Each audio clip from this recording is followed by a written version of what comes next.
Florida awoke Thursday to the disaster left by Hurricane Ian. Ian, one of the most powerful storms to ever hit the United States, wreaked havoc across the state, knocking out power to 2.5 million customers, cutting off water to several hospitals, and trapping thousands of residents in their homes. Officials said it would take days or longer to assess the storm's total destruction. Florida Governor Ron DeSantis said 2 deaths were possibly caused by the storm, but the total number of people killed was still unknown. Fort Myers Mayor Kevin Anderson told Channel NBC's Today show that Ian was one of the most powerful storms he had seen in decades, emotionally exhausting him. It was heartbreaking to watch the water from my condo in the heart of downtown. Watching that water rise and just flood out all the stores on the first floor, Anderson said. And also he said floodwaters inundated Orlando. Boats sunk in Fort Myers, and trees snapped like toothpicks in Punta Gorda. Part of the Sanibel Causeway was destroyed, preventing vehicles from crossing.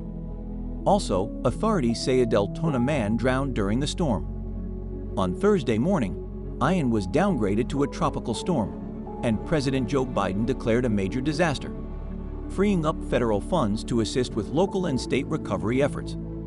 According to the National Hurricane Center, Ian had maximum sustained winds of near 65 miles per hour, with higher gusts early Thursday as it moved slowly through central Florida on its way to the western Atlantic. Forecasters said Ian made landfall near Cayo Costa around 3 p.m. Wednesday as a powerful Category 4 hurricane with 150 miles per hour winds.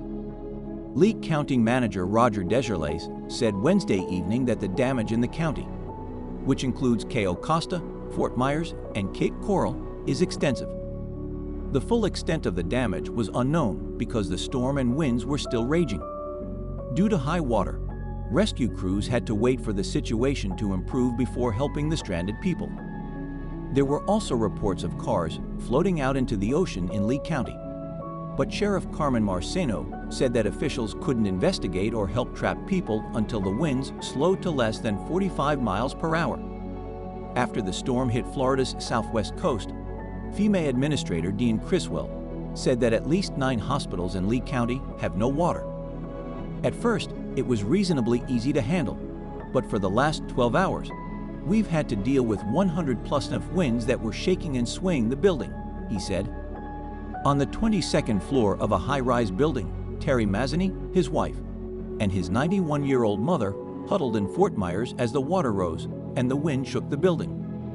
Mazzani, who lives in Florida, said, "We're drowning. There's 8 feet of water around us."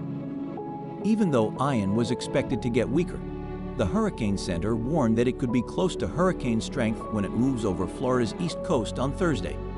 Central and northeast Florida could get 20 inches of rain, and parts of the western and eastern coasts of Florida could still get storm surges that could kill people.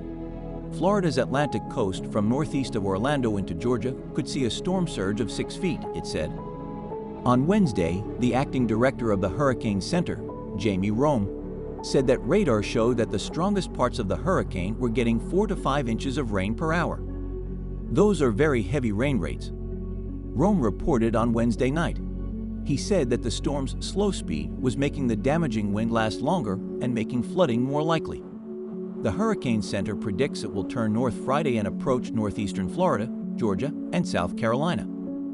We hope this bad weather situation clears up soon. Thanks for watching the channel. See you in another video.